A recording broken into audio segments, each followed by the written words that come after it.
오늘 말씀은 이 복음이 그러면 가져다 주는 변화가 무엇인가에 대해서 좀 말씀을 좀 나누려고 합니다. 복음이 가져다 주는 변화는 오늘 본문에서 크게 세 가지로 말씀을 하고 있습니다. 첫째로 합당한 열매를 맺게 한다는 거예요. 이 합당한 열매는 이제 뭐 이후에 좀 설명하겠지만은 오늘 우리의 태도의 변화를 일으킨다라고 말씀하고 있습니다. 둘째로 이 복음이 가져다 주는 변화는 하나님의 능력을 구하는 삶을 살게 한다는 거예요. 자, 오늘 우리가 육체의 사람들, 하늘에 소망이 없는 사람들은 육체의 것들을 바라보며 거기에 소망을 둡니다. 그것을 의지합니다. 그러나 하늘에 소망을 두는 사람들, 복음이 가져다는 그 변화는 뭐냐면 하늘에 소망을 두고 그 능력의 근원이 어디서 출발하는지 알고 있다는 거예요. 그래서 그 능력의 근원 되신 하나님 앞에 그 능력을 구하는 삶을 살게 된다 말씀하고 있습니다. 마지막으로 그럼 그의 전체의 삶이 어떤 삶이냐? 하나님이 기뻐하는 삶으로 그의 삶의 자리가 바뀌어진다라는 말씀을 하고 있습니다. 그런데 중요한 것은 그러면 오늘 우리가 복음을 들은 모든 사람들이 이 변화된 삶을 사느냐? 그렇지 않다는 거예요. 자, 그 이유는 뭐냐면 그릇된 지식을 갖고 있고 그릇된 철학을 갖고 있는 사람들은 변화된 삶을 살지 못한다는 겁니다. 오늘 우리가 예수를 믿는다고 하지만은 그릇된 지식에 쌓여있는 사람들이 있습니다. 그런 사람들은 결코 변화된 삶을 살지 못합니다. 그릇된 지식은 그릇된 형태의 종교의식과 윤리를 만들어내기 때문에 그래요. 그릇된 철학은 다른 영적 세계를 의지하게 하기 때문에 온전한 하나님의 말씀으로 변화되는 삶을 살지 못합니다. 예를 들어서 영국의 유명한 우주 물리학자인 스티븐 호킹 박사라는 분이 있어요. 이분이 지체 장애잖아요. 전신을 움직일 수 없는 그런 병에 걸렸잖아요. 그럼에도 불구하고 영국의 캠브리지 대학의 교수로 임명됩니다. 얼마나 석학이에요. 그런데 이분이 우주 물리학을 연구를 하는데 최근 어떤 발표를 하냐면은 이 우주는 신에 의해 창조된 것이 아니라는 거예요. 그럼 무엇 때문에 창조됐냐? 자연의 힘으로 만들어졌다고 발표하고 있어요. 그러니까 세계적인 석학, 세계적인 지식을 갖고 있는 사람, 누구보다도 뛰어난 지식을 갖고 있는 사람. 근데 왜 그 지식이 그릇된 지식이란 말이에요. 그러니까 오늘 우리가 보기에는 정말 뛰어난 지식을 갖고 있고 사람을 변화시키고 놀랄만한 지식을 갖고 있지만 그 지식이 그릇된 형태의 지식이라고 한다면은 결코 올바른 종교 윤리의식을 만들어내지 못한다고 말씀하고 있습니다. 그러므로 여러분 오늘 우리가 지식을 갖는 것 중요하지만 그 지식의 근원이 어디로 출발되는지를 아는 것이 중요하다는 사실입니다. 둘째는 우리가 늘 계속해서 말씀을 드렸던 것처럼 본질이 의식을 대체한다는 거예요. 거짓된 철학, 거짓된 사상을 갖고 있는 사람은 신앙생활을 한다고 하지만은 본질이 뭐예요? 이 육체가 본질을 대처하는 그 신앙이 바로 진리인 줄 알고 살아가는. 그래서 다른 영적 세계가, 다른 육체가 그 신앙의 본질인 것처럼 우상을 대체하듯이 대체하는 삶을 살아간다는 것입니다. 그러므로 오늘 우리가 복음이 가져다주는 변화된 삶을 살지 못하게 하는 그릇된 지식과 그릇된 철학에서 멀어져야 된다고 성경은 말씀하고 있어요. 그래서 오늘 본문 1장 9절의 말씀을 보면 이로써 우리도 듣던 날부터 너희를 위하여 기도하기를 그치지 아니하고 구하노니 너희로 하여금 모든 신령한 지혜와 총명에, 즉 모든 그런 지식과 그러한 능력에 하나님의 뜻을 아는 것으로 채워라 말씀하고 있습니다. 여러분 바울은 에바브로가 이 로마의 감옥에 갇혔을 때에 이 골로새 교회에 대한 소식을 전해 들을 때에 그 이후로부터 뭐라고 얘기하냐면 하나님의 뜻을 아는 것으로 채우도록 그들을 위하여 기도했다고 말씀하고 있습니다. 여기서 신령한 지혜와 총명은 하나님의 뜻을 아는 능력이에요. 여러분 그러나 중요한 것은 뭐냐면 능력만 가지고는 되는 것이 아니라는 거예요. 능력만 가지고서는 무엇을 할 수 없다는 거예요. 무엇을 가져야 되느냐? 하나님의 말씀으로 채워져야 된다는 것입니다. 많은 사람들이 어떤 달란트를 갖고 있고 어떤 능력이 있으면 주님의 일을 감당할 수 있다고 생각합니다. 그러나 아니에요. 하나님의 말씀으로 내가 채워지지 않는다고 한다면 오늘 우리는 정말 복음이 오늘 우리에게 주는 그 놀라운 변화를 경험할 수 없습니다. 그러면 그릇된 지식은 단 한 발짝도 하나님 앞에 가까이 나가게 하지 못합니다. 여러분, 그러므로 오늘 우리는 그릇된 지식, 그릇된 철학에서 벗어날 수 있어야 됩니다. 그래서 우리가 전 시간에 그런 말씀을 드렸잖아요. 하나님은 오늘 우리에게 하나님과의 관계가 깨지고 죄로 인해서 이 흑암 속에 갇힌 오늘 우리를 구원하시기 위해서 종교적인 인간이 신에게 다가가는 그런 형태가 아니라 하나님이 자신 스스로가 오늘 우리에게 다가오셨다고 말씀을 드렸어요. 그 이유가 뭐냐면 바로 그것이 오늘 이 땅에 보여지는 것이 뭐냐면 말씀으로 오늘 우리에게 다가오셨어요. 오늘 우리에게 율법을 주셨고 하나님의 말씀을 통해서 하나님을 알게 하셨단 말이에요. 둘째로 오늘 그 하나님의 뜻을 알았다고 한다면 성막과 제사를 통해서 누구든지 그 어떤 사람든지 변명할 수 없게 하나님 앞에 나올 수 있는 기회를 주셨다고 말씀을 드렸습니다. 이 방법을 누가 정하셨습니까? 하나님이 정하셨다는 거예요. 자, 그러므로 이 제사는 무엇을 예표하냐면 예수 그리스도의 십자가를 예표한다고 볼 수 있어요.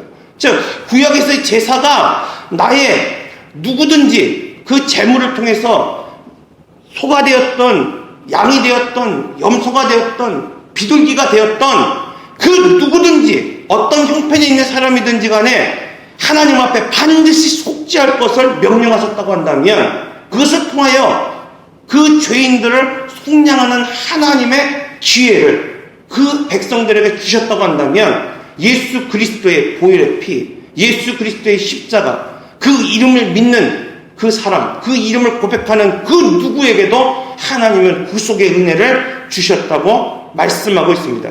그러므로 죄는 어떠한 경우도 하나님을 결코 가까이 할 수 없게 만듭니다. 그러므로 하나님을 가까이 하기 위해서는 우리는 반드시 뭐가 필요하냐? 죄사함이 필요한 것입니다. 그러므로 세상에 중요한 것이 여러분 많이 있잖아요. 얼마나 중요한 게 많이 있습니까? 그런데 중요한 것은 뭐냐면 자기 체험이 아니야. 신앙생활하다 보면 자기 체험을 가지고 신앙생활하는 사람들이 있어요. 신앙생활하다 보면 자기의 공로와 열심을 가지고 신앙생활하는 사람들이 있습니다. 여러분, 제사는 정성을 목적으로 하는 것이 아니에요. 제사는 우리가 복을 받기 위한 정성을 드리는 것이 결코 아니라는 것입니다. 세상에서 가장 중요한 것은 예수 그리스도의 이름입니다. 그러므로 오늘 우리가 예수 그리스도를 아는데 그 이름, 그 하나님의 말씀으로 오늘 우리가 채워지지 않고서는 어떠한 복을 받으려고 하는 정성도, 어떠한 공로도, 어떠한 열심으로도 오늘 우리가 복음으로 변화될 수 없습니다. 골로새 1장 13절의 말씀을 보면 우리를 흑암의 권세에서 건져내신 분이 하나님이십니다라고 말씀하고 있어요. 여러분, 흑암의 권세에서 하나님의 아들로 옮기신 분이 누구냐? 바로 하나님이십니다. 북한에 탈북한 사람들의 이야기를 들어보면 그런 이야기를 할 때가 있어요. 처음부터 그들이 태어났을 때 자유를 맡긴게 본 적이 없어요. 자유가 무엇인지 모른단 말이에요. 무엇이 그들로 하여금 아름다운 삶을 살게 하는지 그 기준이 없단 말이에요. 그러니까 그들이 속박받고 억압받는 것이 뭐야? 당연한 일인 것처럼 여기며 살았다는 거예요. 그런데 언제부터인가 그들이 자유를 갈망하게 됐습니다. 그것이 뭐냐면 한류의 영향이래요. 중국으로부터 넘어오는 한국 드라마, 중국으로부터 넘어오는 한국의 그 한류 음악, 이런 그 비디오를 보면서 그들이 처음에는 결코 깨질 수 없었던 가치관, 사고에 묶여있던 이들이 이제는 뭐예요? 그것을 보면서 자유를 갈망하게 됐다는 거예요. 그래서 탈북하게 됐다는 거예요. 어쩌면 그들은 그것이 복음인지 모르겠어요. 그러나 중요한 것은 뭐냐면 바로 이 빛이 들어올 때 흑암의 권세가 깨어지고 부서진다는 사실입니다. 여러분, 어둠 가운데에서 태어났고 어둠 가운데에서 처음부터 있었던 오늘 우리에게는 무엇이 자유인지 무엇이 은혜인지 알지 못한단 말이에요. 그러므로 빛이 들어오면, 하나님의 말씀이 오늘 우리에게 들어오면 그것이 바로 오늘 우리를 변화시키는 역동력이 되고 힘이 됩니다. 그러므로 여러분, 오늘 우리가 우리 의지로 변화되는 것이 아닙니다. 나의 결단으로 결코 변화되지 않습니다. 흑암의 권세에서 우리를 건지신 분은 바로 주님이시라고 말씀하고 있습니다. 우리의 죄 가운데에서 구속하셨고 그분이 바로 제사함의 은혜를 우리에게 주셨습니다. 그럼 여기서 구속이라고 하는 건 뭐냐? 여러분, 구속이라고 하는 것은 바로 돈을 주어서 어떤 노예나 죄를 갖고 있는 사람을 사서 데리고 오는 것을 구속이라고 말해요. 물질적인 거예요. 물질적인 거. 내가 그 사람을 사서 종을 내 종으로 만드는 거예요. 하나님이 오늘 우리의 대가를 지불하시고 우리를 사셨단 말이에요. 그럼 죄사함이라는 건 뭐냐? 돈으로 해결될 수 있는 것이 아니에요. 책임의 문제라는 거예요. 여러분, 오늘 우리가 죄를 졌을 때 어떠한 돈을 가지고 그 사람을 그 죄를 면할 수 있잖아요. 그럼 그 책임까지 면할 수 없단 말이에요. 이 책임을 누가 면하게 하셨냐? 죄의 값을 받고 죄가 없다고 인정하실 수 있는 분이 누구냐는 거예요. 여러분, 오늘 우리가 죄 가운데에 어둠과 흑암 속에서 죽임을 당할 수밖에 없는 오늘 우리에게 우리의 그 죄에 대한 책임을 없다고 인정하실 분이 오늘 누구냐는 거예요. 바로 성경은 그분이 예수 그리스도라고 말씀하고 있습니다. 죄는 책임을 반드시 물어야 합니다. 그리고 성경은 인간의 죄의 대가를 주님이 지불하셨고 죄의 책임이 바로 주님이 지셨다고 말씀하고 있습니다. 그러므로 오늘 우리는 은혜에 감사하며 다시 이 주어진 은혜의 삶을 육체의 기회로 삼지 말고 변화된 삶으로 살아가야 됩니다. 그러므로 바울은 이렇게 말하고 있어요. 한 번의 변화에 그쳐서는 안 되고 계속해서 자라나야 되고 더 많은 열매를 맺어야 된다고 말씀하고 있습니다. 그러므로 오늘 본문을 통해서 우리가 알 수 있는 것은 첫 번째, 복음으로 변화된 사람은 태도가 변화해야 됩니다. 태도가 변화해야 됩니다. 여러분, 태도에는 소극적 태도와 적극적인 태도가 있어요. 소극적 태도는 어떤 태도냐? 내 행동에 부끄러움이 없는지 늘 뒤돌아보는 삶을 살아야 됩니다. 여러분, 시간은 우리를 평가하는 도구이고 심판대입니다. 언젠가 이 시간의 심판대 앞에 오늘 우리는 다 설 수밖에 없습니다. 그러므로 이 하나님의 때에 오늘 우리가 모든 것을 어떻게 생활하고 있는지 하나님 반드시 평가합니다. 그러므로 여러분, 오늘 우리가 사람에게 잘 보이고 거치장을 하는 것이 중요한 것이 아니라 하나님 중심으로 하나님의 때에 하나님의 눈으로 우리를 보시고 평가하시는 그 하나님을 의식하며 살아갈 수 있어야 됩니다. 둘째로 적극적인 태도의 변화를 말하고 있어요. 범사에 하나님을 기쁘게 할까 하는 생각, 그러한 마음, 그러한 삶을 살라고 말하고 있습니다. 그래서 로마서 14장 7절에서 8절의 말씀을 보면 우리 중에 누구든지 자기를 위하여 사는 자가 없고 자기를 위하여 죽는 자도 없도다. 우리가 살아도 주를 위하여 살고 죽어도 주를 위하여 죽나니 그러므로 사나 죽으나 우리가 주의 것이로다. 고난 중에 하늘을 소망하는 그 믿음, 그것이 하나님을 기쁘게 하는 거예요. 오늘 이 골로새 교회 교인들이 하나님을 기쁘게 하는 것은 다른 데 있는 것이 아니에요. 정성껏 제사를 드렸기 때문에 아닙니다. 여러분, 열심히 있었기 때문에 아닙니다. 고난 중에 진정성을 볼 수 있는 거예요, 여러분. 고난 중에 그 믿음이 평가받을 수 있습니다. 골로새 교회가 하나님으로부터 칭찬받는 이유, 그것은 뭐예요? 고난 중에, 환난 중에 그들이 누구를 소망했냐? 하나님을 소망했기 때문입니다.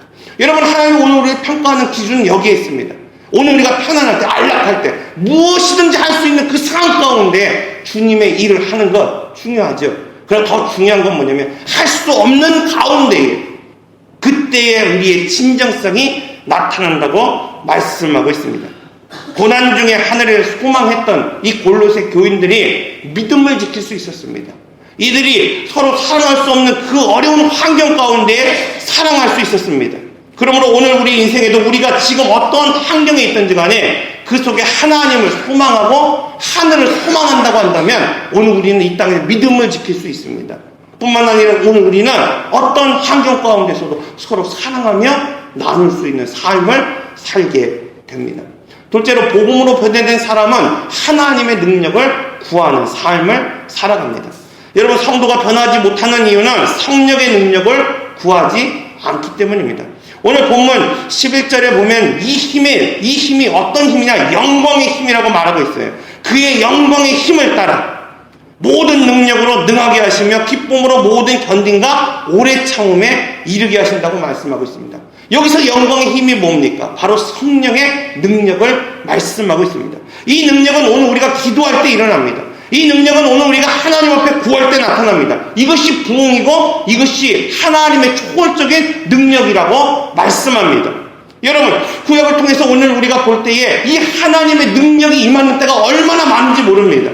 이 성으로서는 오늘 우리가 상상할 수 없고 생각할 수 없는 이 하나님의 능력이, 그 초월적인 하나님의 말씀이 주어져서 오늘 우리의 삶을 변화시킬 때가 얼마나 많이 있습니까? 여러분, 홍해 사건을 보면 이스라엘을 구원하신 그 하나님이 어디로 이끄십니까? 홍해로 이끄세요. 앞에는 홍해요, 뒤에는 뭐예요? 이 애굽의 병사들이 감당할 수 없는 그 마음 가운데 있는 이 상황. 여러분, 그때 하나님은 이 성으로는 감당할 수 없는 이 문제를 해결시켜 주시는 것을 볼 수 있습니다. 여러분, 여리고성을 무너뜨린 그 하나님을 보십시오. 이스라엘 백성들이 처음 하나님이 애굽으로 이끄신 후에 어느 때 무너졌습니까? 율법을 받고 성막을 지어서 훈련을 받은 후에 어디로 갔습니까? 바로 하나님의 말씀, 약속의 땅, 가나안 땅, 그 땅에 12명의 정탐꾼을 보낸 이후에 그들이 실패했어요. 말씀을 받고 하나님의 뜻을 받고 성막을 받았음에도 불구하고 첫 시험에 그들이 실패하고 넘어졌다고 말씀하고 있어요. 그런데 다시 40년이 지난 이후에 하나님이 이들을 시험하시는데 어디서 시험하시냐? 여리고에서 시험하십니다. 근데 여리고에 시험하는데 엄청난 결단을 요구하시는 거예요. 어떤 요구를 하시냐면 나가 싸우라고 말하지 않아요. 전쟁을 앞둔 이들에게 단지 침묵하라고 말하고 있습니다. 단지 순종하라고 말하고 있습니다. 여러분, 두려움 가운데 정말 상상할 수 없는 하나님의 놀라운 그 능력을 통해서 그 땅을 점령하게 하고 그 여리고의 문제를 없애주신다. 여러분, 이것이 하나님의 능력입니다. 오늘 우리가 성령의 능력을 구하면 정말 우리가 해결할 수 없을 것 같고 늘 무너지고 늘 넘어졌던 그 문제를 하나님께서 해결해 주신다고 말씀하고 있습니다. 여러분, 기브온의 골짜기에서 여호수아가 이 아모리 다섯 왕과의 전쟁에서 싸울 때에 그때의 하나님은 이 여호수아를 통해서 태양을 멈추게 하고 달을 멈추게 하셨다고 그랬어요. 여러분, 전설입니까? 하나님의 말씀은 이성으로 판단할 수 없는 거예요. 여러분, 오늘 우리는 다양한 스펙트럼을 갖고 있어요. 과학의 눈으로 이 세상을 볼 때에는 하나님의 창조의 질서를 볼 수 있습니다.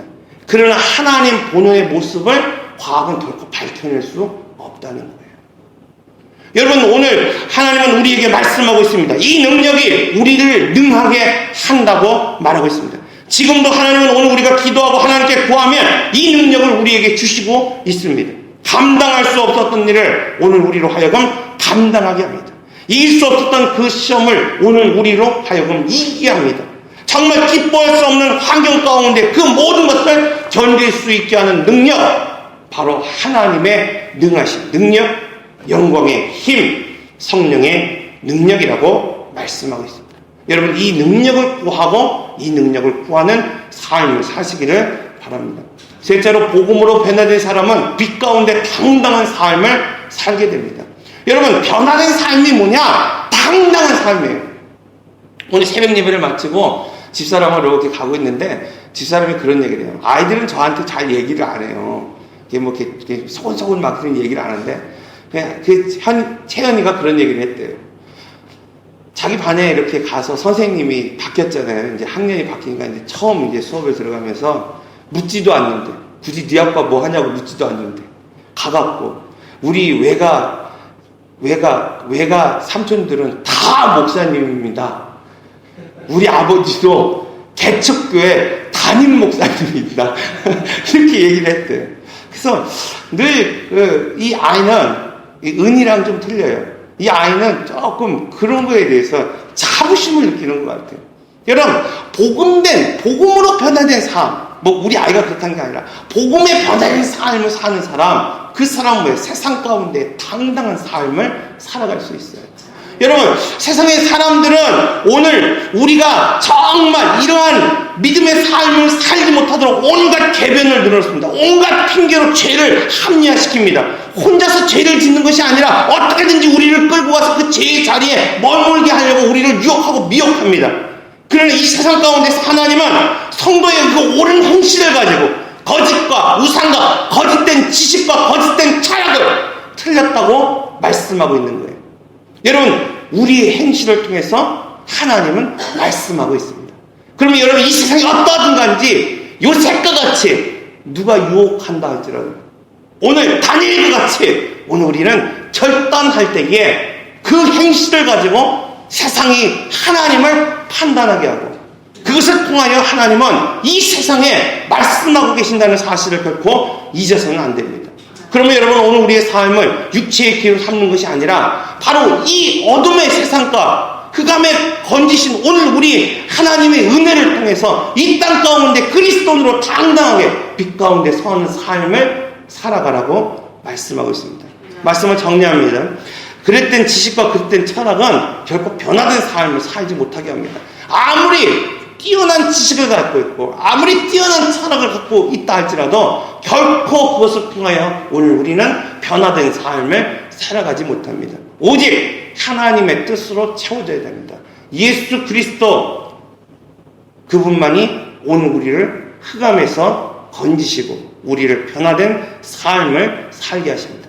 그러므로 여러분, 오늘 우리는 이 은혜를 육체의 기회로 삼지 말고 변화된 삶을 살아가야 합니다. 그래서 오늘 복음으로 변화된 사람은 첫째 태도가 변해야 된다고 말씀하고 있어요. 서구적 태도 가운데에서 오늘 우리가 부끄러운 일이 없는지, 우리의 시간을 통해서 반드시 그 시간을 통해서 판단하시는 그 주님을 오늘 우리가 뒤돌아보면서 정말 우리가 어떠한 삶을 사는지 오늘 우리는 봐야 합니다. 또 적극적인 그런 삶을 통해서 고난 중에 소망할 수 있는 믿음, 이것이 하나님을 기쁘게 하는 믿음입니다.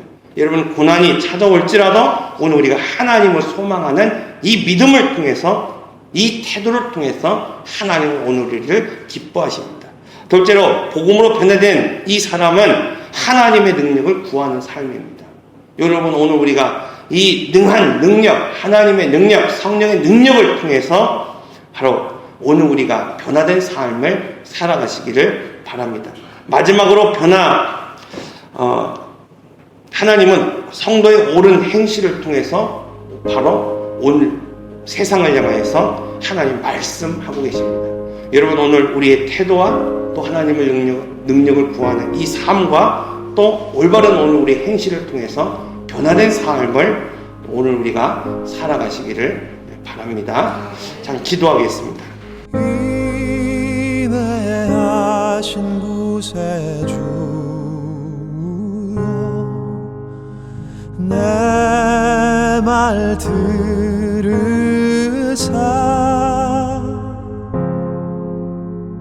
죄인 노라 하실 때에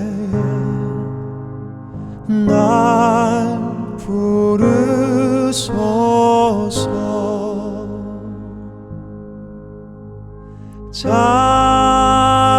자비하신 보좌 앞에 꿇어 엎드려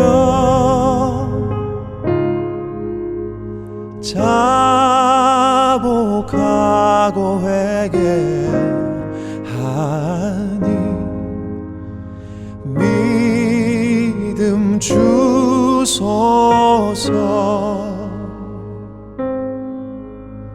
주여 주여, 내 말 들으사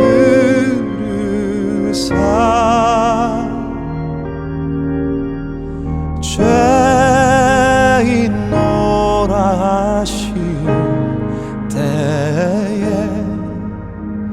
날 부르소서.